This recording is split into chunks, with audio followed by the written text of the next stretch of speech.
take you back. Tune into the Sunday Freestyle Spectacular every Sunday from 4 p.m. to 8 p.m. Eastern Standard. Yo, man, what's up? It's your boy, DJ Enjetic, and tune into the Sunday Freestyle Spectacular every Sunday from 4 p.m. to 8 p.m. Eastern Standard Time, exclusively on DNA Radio 93.7. Ladies and gentlemen, how you doing? You already know it's your boy, DJ Enjetic, with the lovely Althea Douvlos with me. Listen, to everybody listening right now to the Sunday Freestyle Experience. Go ahead. Well, the Sunday Freestyle Spectacular, we have this very special guest this time. Mm-hmm. And, you know, I grew up with her, so, you know, I'm dying to talk to her. So please welcome Laurie Miller. Hello, everybody. Hello. You know, it's funny because the thing about freestyle, the one thing I've grown to love is that it's the type of people and genre and music and artistry that transcends time. It is something that is going to live forever because you guys, I mean, everybody's still rocking it out, right? With shows and events and music and stuff like that. So, you know, I mean, you know all about it. So please, Laurie, just give us a little tip here. Obviously, you were the original. Taking me to the point of no return. Oh my God. Yes. Oh my God. From the very, very beginning. Actually, when I first came in, I wasn't even in the group. I was brought in to choreograph and style the group and work with them because I was engaged to Frank Diaz at the time. So he asked me to come in and help them because I wanted to do my own thing. Oh, wow. Right? And then I just fell in love with Ali, and I fell in love with the whole idea. And there was another girl named Laurie, actually, who was doing it. And she was also doing other things, theater and stuff like that. So I ended up getting put into the group as the person. So it was Ali and myself and Sandra. Oh, wow. And, you know, because I grew up with you, and I'm not going to say that you're like, I grew up with you like I was a teenager at the time. Okay. You know, I grew up. Same age. Right. That's what I'm saying. We're in the same age group, and it was like we evolved together in that particular. Yeah, it's an incredible time, right? Incredible time in the world and in the clubs and for the music and everything. And it just took, like, we were just in the right place at the right time.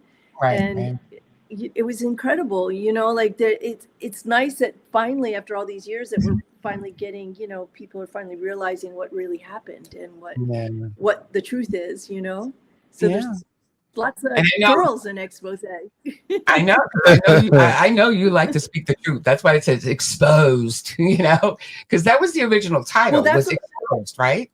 We were called Exposed with an X-POSED. That's what Lewis called us. And he says it has something to do with, you know, exposure, because he was doing photography and he was doing some stuff like that. And it was kind of like, you know, insinuating, right? So when Arista picked us up, and actually we got the Arista, the record deal with the original three girls, because we toured for almost 4 years. So people say 84, but we were together already in 83, rehearsing and putting it all together and really fine-tuning the act. And it was just so special, those three girls. I mean, the chemistry between us, with Ali was sweet and innocent, Cuban girl with this sweet bell-tone soprano voice. And then Sandra was this ballsy, funny Puerto Rican, New Rican, who was like bodybuilder and really like, you know, and then I'm the Italian Jew.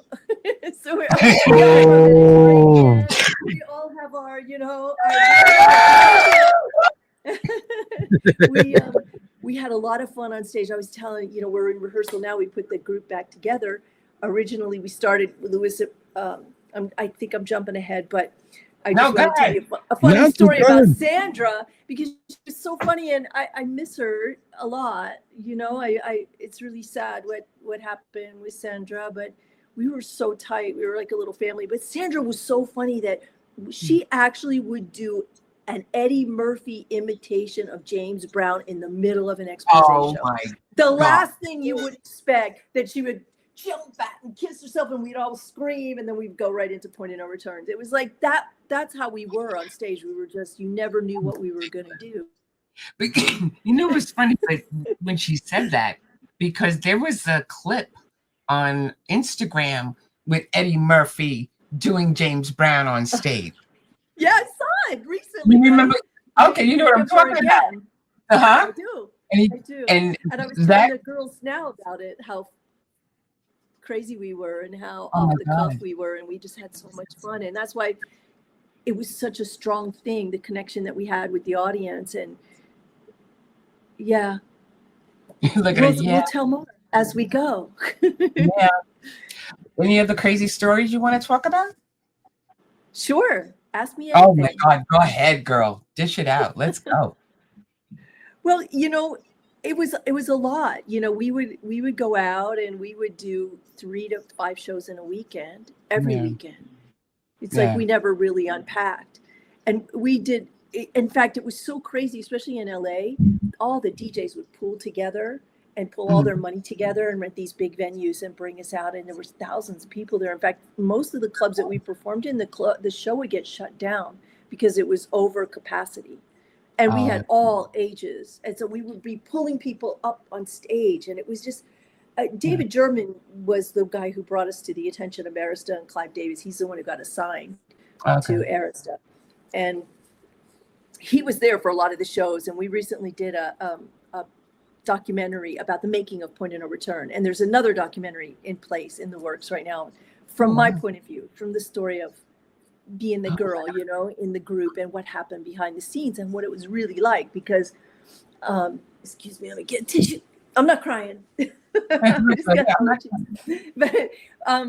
what it was really like and what it was like to be controlled by 3 really strong Latino men, who were controlling our careers and trying to get us to sign these crazy contracts that would tie us up for 12 years, and they would own everything. And I was doing the choreography and the makeup and the hair, the costume. And the hair and the makeup. Yeah, man. Oh my God. Yeah.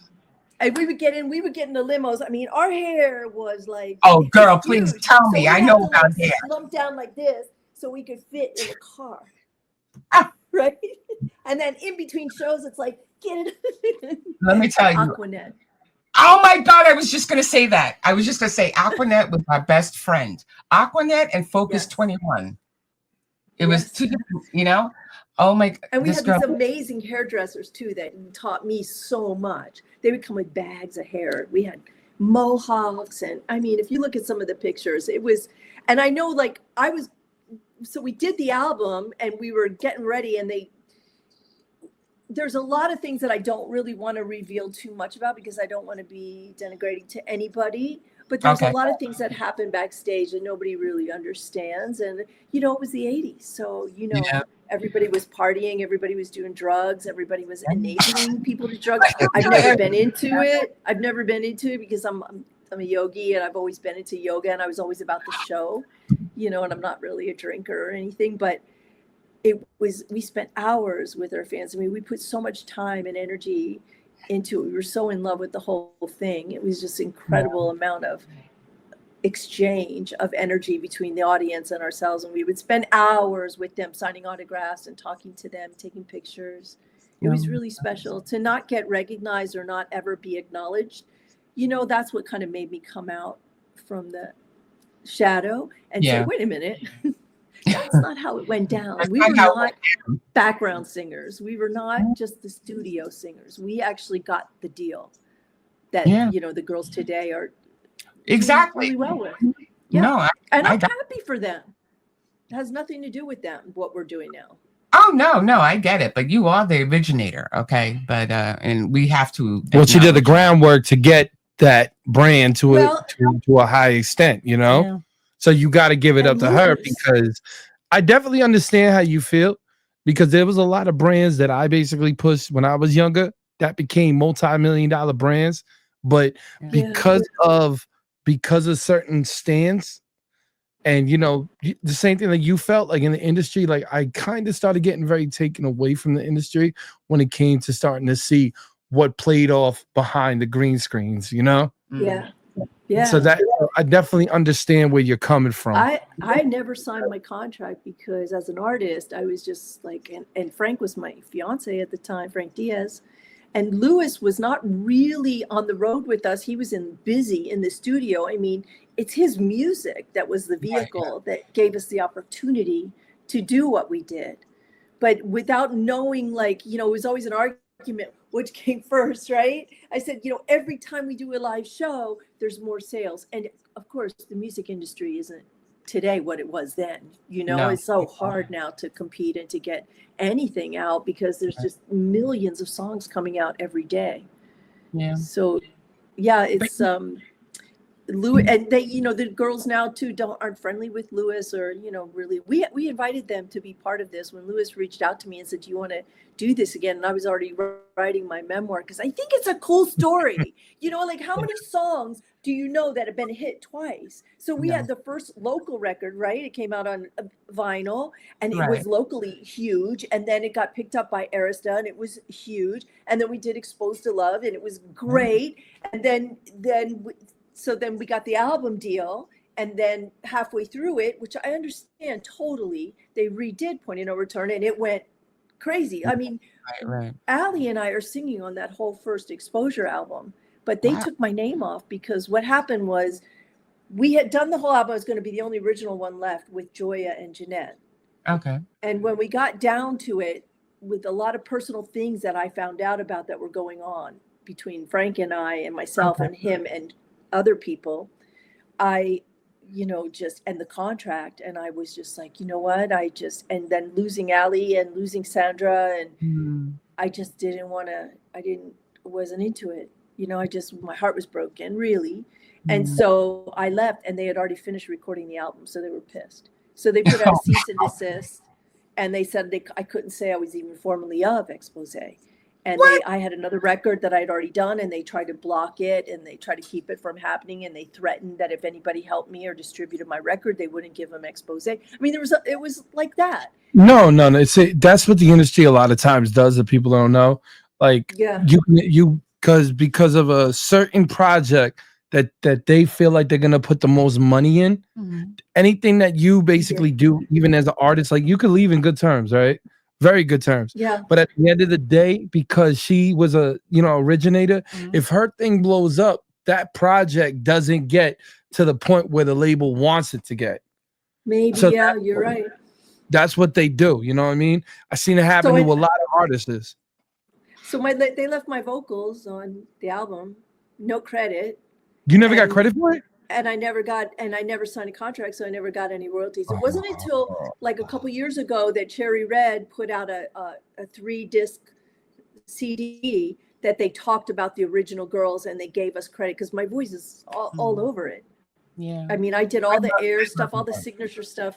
So working with Lewis now is like so much fun. We have so much fun in the studio. I'm like, wait, Lewis, do you forget about that?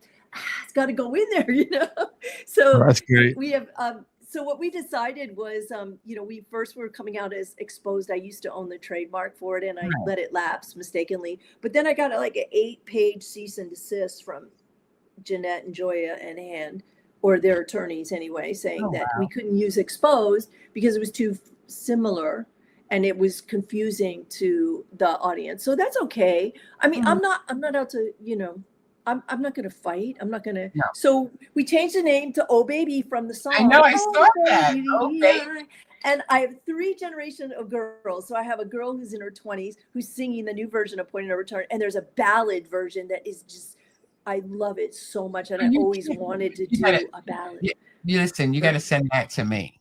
Oh, yeah. It's streaming. It's everywhere. Girl, you gotta go listen to it. You're gonna love it. And that's Karina. Her voice is just magnificent. She's a theater girl. She's an old soul. So we get along great. And then another really good friend of mine, Marina Miranda, who I went on tour with Ricardo Montaner in 2009. We toured all over Argentina doing concerts with Ricardo. And now she's with us and she's like older. Okay, I'm the oldest. I'm the chair of the group. There you go, ladies and gentlemen. I just still love it so much. I love the exchange. I love the audience. And now we're doing this tour with Stevie B, and it's all our friends from 305, all the original gangsters, like John Minnis from Diamond Girl, it was original voice on Diamond Girl, and Stevie Diamond B, of Girl. course, and Felix Sama, and Lewis. Love that song. Oh my God. Diamond Girl, you make me feel. Yes. Okay. Oh my God. I used to love that song. Gil from Secret Society. And back in the day, we all sang on each other's records. We were all super tight, super close friends. Wow. That is so cool. It was like jealousy or anything. It was everybody was trying to help everybody. I lost you. I can't see you guys. No, we're here. Don't worry. Where are we? I'm putting us back. Oh. While he's putting us back. Okay. I just appreciate you so much reaching out to me. It was really sweet. And I did watch Jeanette for a little bit. Oh, okay. Right. There you are. Where do we go? You reached out to me so I could tell you my side of, my part of their history. I feel like we're all one, so everything that we do, I think helps them because it's all energy, and everything they do. I mean, when they do a track show, I'm singing with them. I'm on their tracks. They can't get rid of me. I'm embedded in there. Maybe that's why they do a band a lot of times, so they can not use the tracks. Go ahead. But you know what it is? We got the music. We'll get back to the music for a second, right? But I wanted to say, because she has done a lot since then, okay? She's not just a singer, okay? She's not just an artist, okay? Because I was reading up on her, okay? So she is me. You talking about me? Yeah, no, I'm talking about him. Of course, I'm talking about him. Oh, really? Oh, you got some. No. I got some recognition on there. No, you're not. No, I'm not talking about you. I got it. Go ahead. Because it was impressive because she's the owner and creator of Yoga Fusion, right? Yes. You are designer. I'll help you. Shika Productions is my production company. Okay, Shika. I was going to try to say it, but I'm glad it's you Portuguese. said it. It was about Chica da Silva, is this famous woman who was a Black woman who married into royalty and ended up freeing hundreds of thousands of slaves and rose to royalty and helped so many people. And I just loved her story. And that's where I got the Chica from, like 20 years ago. Ooh. Now, the S is the SH. I mean, she's been with Atlantic Records since 1987. Right. Okay. She was also, check this out, she was also a headliner on Princess Cruises, correct? 14 years. Now, we're not talking the same Love Boat like Captain Steuben. We're talking, a ship, okay? It wasn't Isaac and the dock and all that stuff. But, I mean, you've done there's so many other facets to you, which is very impressive. It's not it's not just one thing and I did this and that was it and I'm done. You keep rolling. Yeah. I come from a theatrical family. My mom directed and produced, and my dad was sound and lighting and tech. And I have my own one-woman show that I created, and I actually stood on my head. I actually talked about Exposé, but I've always been into that. In fact, the reason I went on Princess was they were doing a Cirque show and they knew about my makeup skills. And so I got to design all the makeup. And because of my yoga, I was a caterpillar that morphed into a butterfly. That was the show I was brought on to do. So I was like no effing way I'm going on a cruise ship do, I thought, but once I got out there and I just loved it so much. I've traveled all over the world. I got to create my one-woman show. I got to be in all the big productions, and I was like, a big fish in a little sea, so to speak. My dad I used to ask him, Dad, you think I should go to New York? I never really wanted to go to New York, but my dad's advice was like, it's pretty cool. You're living a nomadic life. You're traveling. You're going all over the world, and you're like featured on every ship that you're on. So do what makes you happy. Well, because back in the days, I mean, there were obviously like Stevie B, obviously, right? You got, I mean, you're talking like Cynthia, Judy Torres, right? Exposé. Lisa Trinidad. Yeah, it was like there was a nice amount of freestylers back then, but there were only like a certain few that really stuck out. You know, I love them all. I'm not going to say that. I love them all. I love the Cover Girls and Sweet Sensation. You know, I love them all, but there's only a few that really stuck out and that can really take you back. And Exposé was one of them. I'm telling you right now. I think, you know, like I said, we were in the right place at the right time at the beginning of all of that. And we worked so much that I remember going to New York, and I remember the Cover Girls when Sal Sabatino put them together, they would come to our shows, and I was always so flattered that they would watch us, you know, that they would see what we're doing. And I love that. Trio, I love her voice. Yes. Another trio watching another trio kind of thing. Because there were several. But with love, right? It wasn't. Of course. No, it wasn't with hate. It wasn't with envy. It wasn't with jealousy. To this day, it's still a camaraderie. Mm-hmm. You know, you see the freestyle. You know, you see the freestyle shows and everything like that, and everybody's just, it's like time never passed. Nah, absolutely. You know what I'm saying? It's like time never passed. It's just like, just give me a little bit of point of no return if you can. Just give me. It's such a good memory. Just of me? Yeah. No. I want it from him. I know. When that music starts, I remember the first time I went to see Jeanette and Joya and Anna, they were at the Hollywood Park, the Hollywood Circle here in Florida. And I never saw them perform. You know, it's kind of like, I just kind of took a big, huge step away. And when that song started, I felt like that again, because I was like, that's our song. You know, like, that's our fucking song. That's how they used to be when we would do that song. And like, we passed the torch, and to feel like you don't get that recognition, you know, right? Because you were nothing but a studio singer. No, you were more than that, girl. You were more than that. I mean, you know what? I've never really talked to them. I was friendly with Joya because we were both doing Top 40 at the time before that. Okay. And she was always very loving and very friendly, but I've never really, you know, so I've never heard it from them, but I've just heard a lot of hearsay, and you know, people like to stir shit up. So of course who knows, really? And maybe their management told them not to say anything, you know, not to acknowledge, because when they first came out, when they went to California, I've been told that the audience like freaked out. I mean, they're talented, really talented, but the audience knew because we were there so much. Right. They were like, who are these guys? Yeah. You know? And they were like, you're not Exposé. Who are you? You're not our girls. Yeah. I can really see that happening, because it's just like, you know, you go so many times to an Elvis concert, right? And then you finally go on stage and there's an Elvis impersonator. It's not the same thing. You're like, wait a minute, you trying to dupe us? Yeah, you know, it's just. So that's very interesting what you just said. So because your record was very known around that area, right? Like when you guys performed. So they put us on the map, California. Honestly, Miami was huge, but California really got us our record deal. So when so I'm guessing like when California first saw them come out, they were confused. Yeah.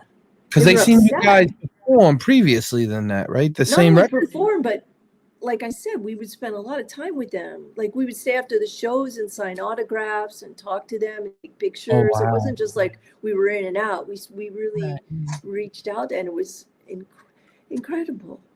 Yeah. I can't even describe it. I can't wait for the documentary to come out about it and the way David talks about it, because it was so cool to hear his perspective, because he's on the outside looking in. When you're on stage, you're like in that mode, you know, you're just doing what you do. But he said from the outside, I remember we were in Chicago and we were leaving the show and we had to run to the car. I mean, we weren't the Beatles or anything, but they were running, a mob was running after us. It was like, I wish there was cameras on us then, because it was. Wait, hold on. When you say you weren't like that, but let me just say one thing.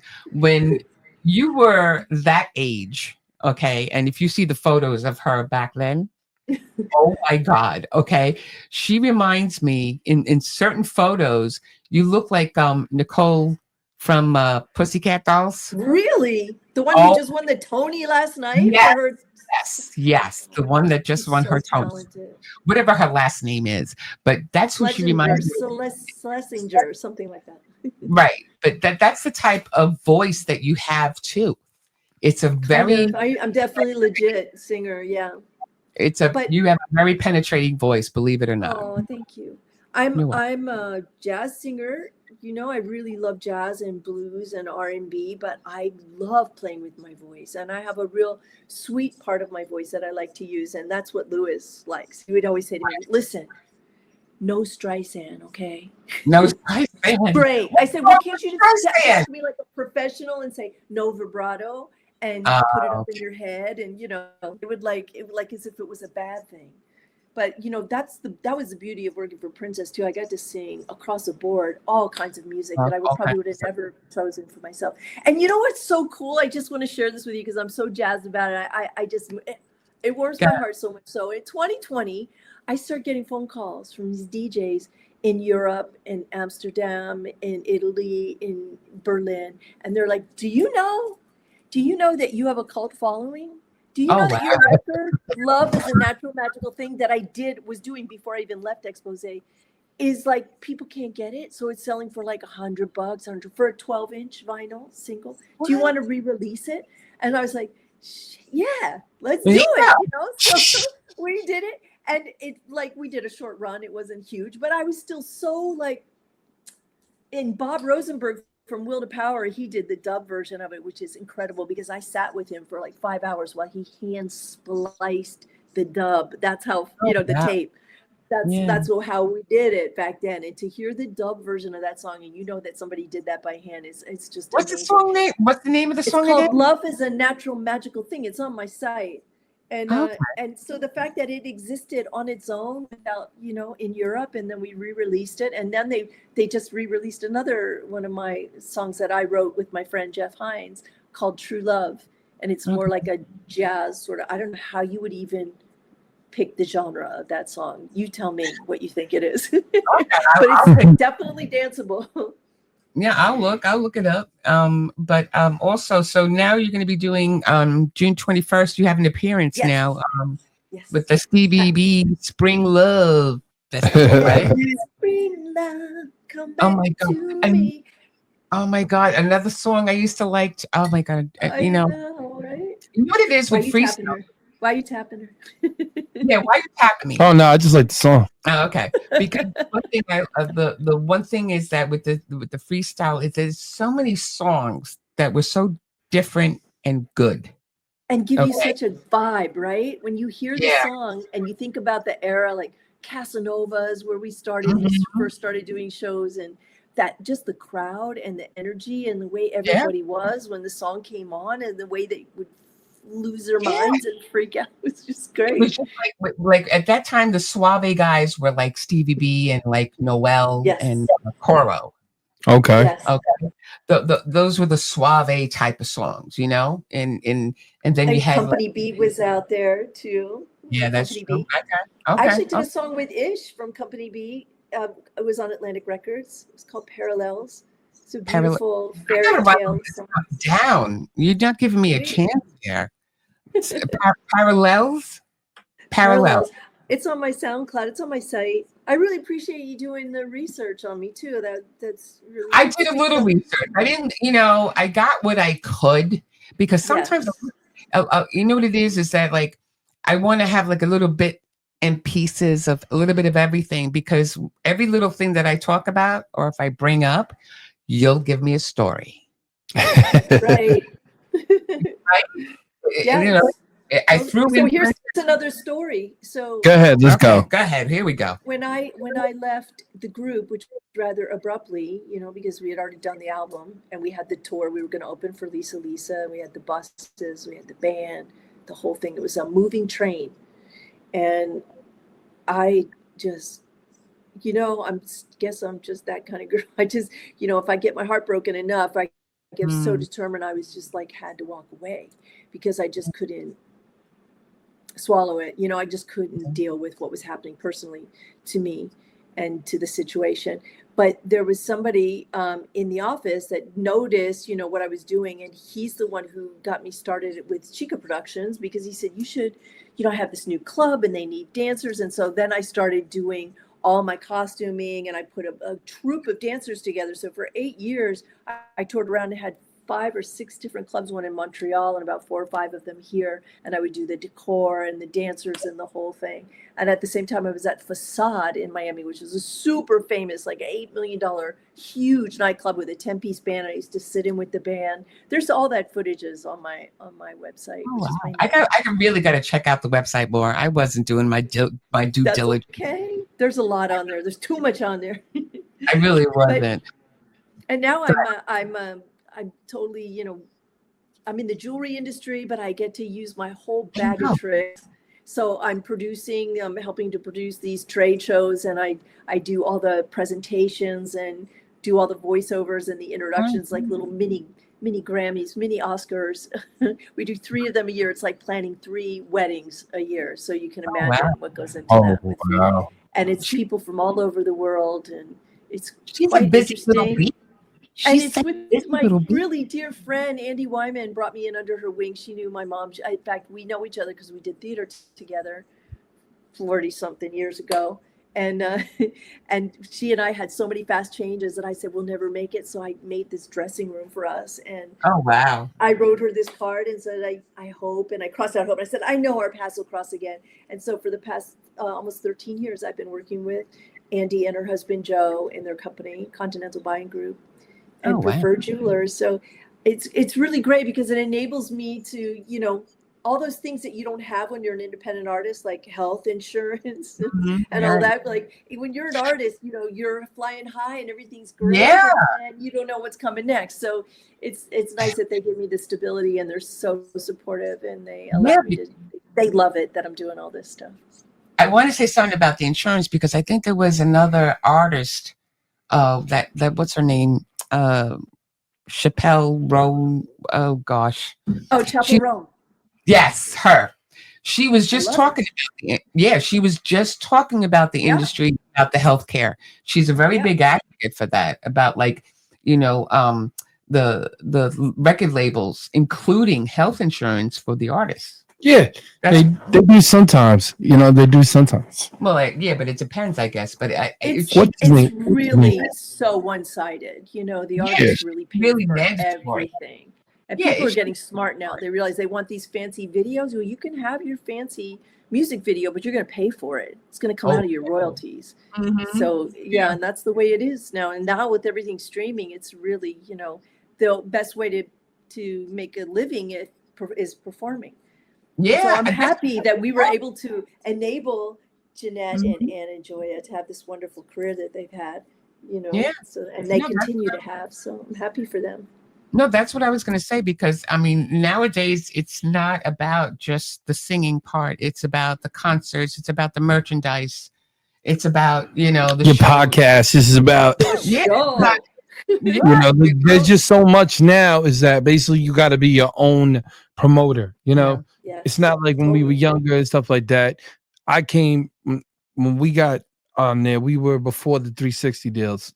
Thank God. Yeah. But like what I'm saying is, I just remember though, is you just had a whole team behind you. Nowadays, you got these kids going into labels, and they still got the marketing teams and all that, but you got to be basically self-promoting yourself. Yeah, pretty much. Totally, you have to show that you have social content and that you have followers. So talk just a little bit about the 360 deal. Just educate people a little bit about that. Just quickly. Quick synopsis. People don't know how it works, and that's why I want to do my story, Are you getting, no, you can't talk about that? No, I can talk about the 360, but it's just like everything is just cut in half. Yeah, what do you mean? Merchandise, performances, everything is just cut in half. They get a piece of everything. Everything is cut in half. That's a 360. Before the 360s, you would go into like the labels and they would negotiate a percentage. They didn't really care about it because the record was the most important thing. Okay. So you have 12% on a record, right? The artist maybe gets 2. Yep. And when it was us with Exposé, it was 2 divided by 3. Oh yeah. Just isn't this the same kind of scenario that TLC was talking about? Lisa Left Eye.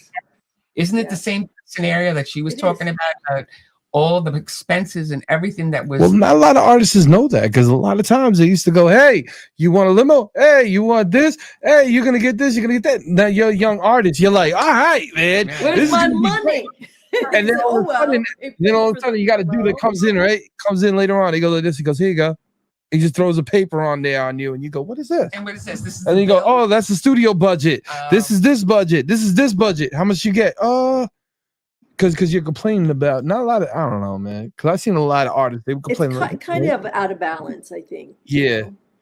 It's not how everybody thinks it's gonna be, but the thing is, again, it's a business, ladies and gentlemen. So if you have your business right, you definitely will stay in business. Be smart, do your research, get your knowledge, learn about the law, get a good music attorney, and make sure you got it covered. Yeah, we already know the game. You know what I mean? The game is just a fast talker, and then you're in it, and then they try to figure out how they can make more out of you. And then most of the time, if you got a good relationship with a couple of people, you can still stay in the game. That's how it rolls. Ain't that a shame? You got it, but you know what? A lot of people, I'm gonna read this book of yours. You don't know. I think it would be so cool. I think everybody would be down to go back and see what it was like, you know, in the club in that era of those years that, you know, it was just so happening, and to see how it was backstage and what it was like, you know, living in a limo. Yeah. Oh my God. It wasn't as glamorous as limo, I'll tell you the truth. I mean, it's cool. I mean, how do you feel about how was your first touring ever? Like your first tour? Run down your first tour experience. Well, you know, when you're doing it and they tell you, okay, we're going to California, we're leaving on Thursday, we come back on Sunday night, and we got 5 shows. That's 5 shows in 3 days.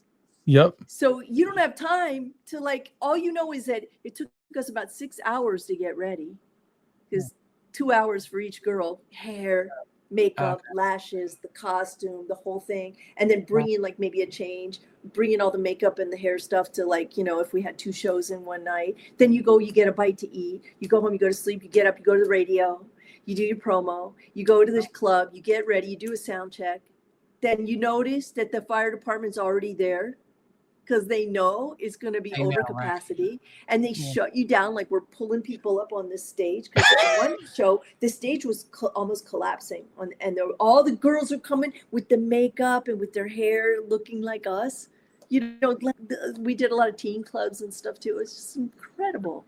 So I mean, it wasn't so organized that I had time to, like, you know what I mean? You're just like, go and get ready and try to sleep and get up and try not to get involved in the bullshit, and just stay clear so that you could keep going. Vocalizing, vocal lessons.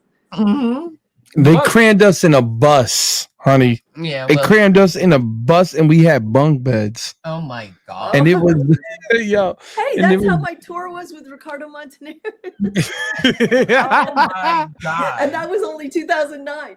No, it was fun though. I did a documentary about that. That's on my site too. But I loved it because, you know why I loved it? It's because everybody's watching. It's like, this is so glamorous and this is so amazing.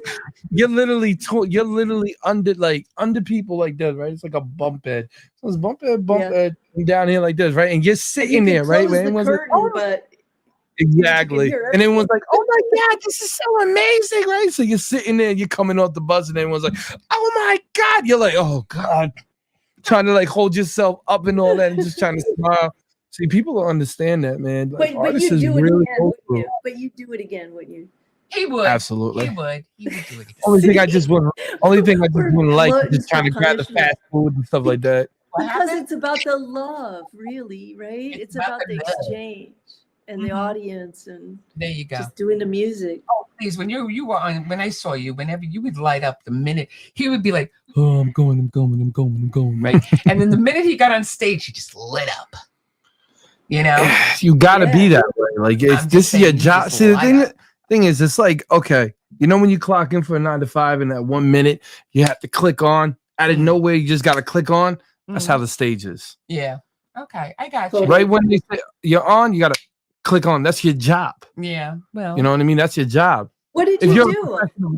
What See? group were you in? I worked with CH, his stuff, and then I got signed to a label inside Canada at one point when I was a kid. So I had a record called "It's Weird." It's Weird actually blew up on MySpace, and that's how I got found. He got found on MySpace. I used to be on MySpace. So it was a by accident record. So what happened was, just real fast, I was just doing like an ordinary record. So I put it up there, and one day I'm walking into my classroom, and a kid comes up to me because I'm not paying attention to it. They come up to me and they go, "Yo, that record got 30,000. 30,000." I'm looking, right? I go back home, right? Because my father's like, because my dad, he did music, right? So he did music with a lot of known hip hop pioneers in the game. Oh, wow. So he didn't even pay attention to me half of the time. So I was like, yo, I think I got 30,000 hits on one thing. So he takes a look and he clicks this 125,000. So he's like, what the hell? He's like, this is my son. Yeah, this is my son. All of a sudden we go on, right? So I get a weird message, and I'm thinking this is phony back in the day, right? So I get a weird message. UNC Canada hit me up. I said, what? What? So I go to my father. I go, is this real? All of a sudden it goes, boom, we get the lawyer, right? Go through the lawyer, and then rest is history. Yeah. Exciting. You must have It didn't go, honestly, I'm not gonna lie to you, it didn't go all the way on top. But the ill thing was, after that didn't happen, one of my family members got signed with Interscope, and after that, it was just a run. Yeah. It was just a run. Everybody's been running since. That's so cool. Yeah. If they send me a link so I can check you out. Oh, God. Oh, yes. Wait. Look, another fan. Oh, my God. And I'll send you my link, even though I don't have anything. I'm actually very excited. I got nothing. All I have is this show. That's it. And I did that. This is very cool. Number 22 on the Latin Billboard charts right there. It's called The Sale. Hi, Dad.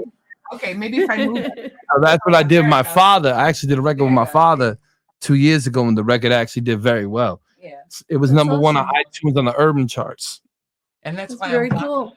Yeah. Well, we're doing now. We finally got our new lineup secured, and we've been rehearsing a lot to really, be on point for this. So June 21st, we're at Vivo. It's at Dolphin Mall in Miami, and it's a full lineup of giggles and like everybody I mentioned before. And Stevie B's doing his full set. We're doing about a 15-minute, little 13-minute set, and we're just thrilled about it. We can't wait to get out there. And he's got all kinds of things. I always thought this would be a cool idea to get all the OGs from the 305 together and go out and bring that sound back.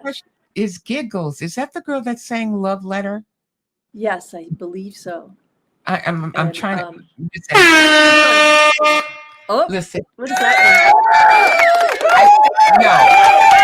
mean? She got one right, ladies and gentlemen. I'm not sure 100%, but it was. She's adorable. She's so sweet, and it's just her and O-Baby are the two girl acts. The rest are guys, so we're happy with that. Okay, good. Well, this has been so great. I mean, I love Laurie. I really appreciate you coming on. It's been my pleasure. I really appreciate you. Like the title, it's been spectacular. Okay, because Laurie.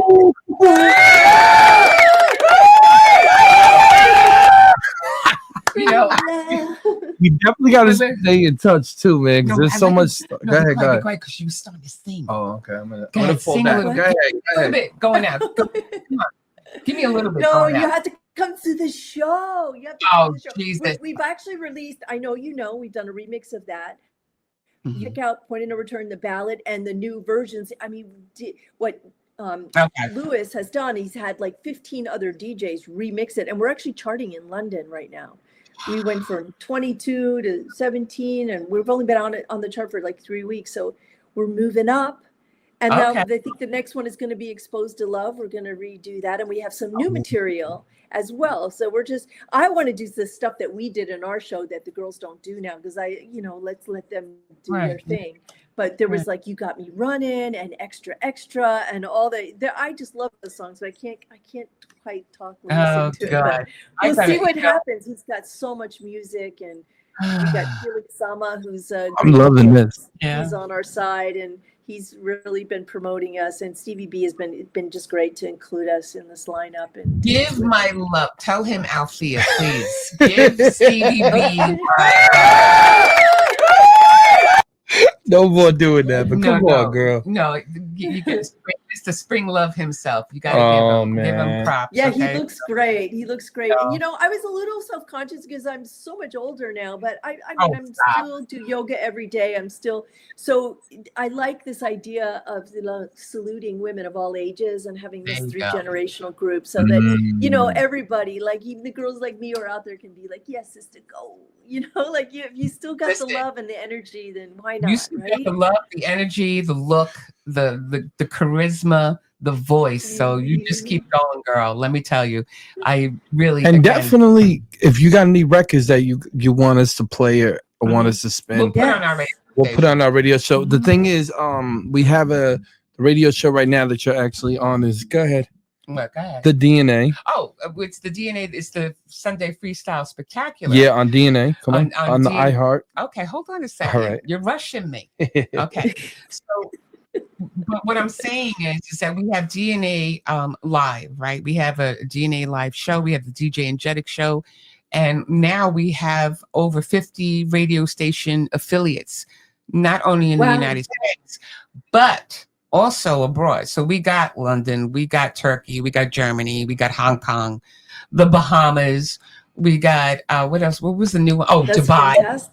Yeah, Dubai, Egypt too. Yeah, we just and Brazil is really into freestyle now. Too. Yes. Yeah. So we got the Brazil. Yeah. Do we have Brazil? Yes, we do. We got Brazil. Okay. Brazil and Puerto Rico came just on. Just throw it our way. After the show, I will get your contact information, and we're just going to keep it. Okay. Thank you again, Miss Laurie Miller. I love you. Go ahead. Thank you so much. Thank you so much. You already know, man. It's your boy DJ Enjetic, and y'all listening to the Sunday Freestyle Spectacular with your boy DJ Enjetic and Althea and Laurie Miller. Laurie Miller. There you go. So, ladies and gentlemen, y'all all have a good night, and thank y'all so much for listening to the show. Bye, hon. Bye. Look at it. What's going on, everybody? You already know it's your boy DJ Enjetic here with Althea. Hello, everybody. Take you back. Tune into the Sunday Freestyle Spectacular every Sunday from 4 p.m. to 8 p.m. Eastern Standard.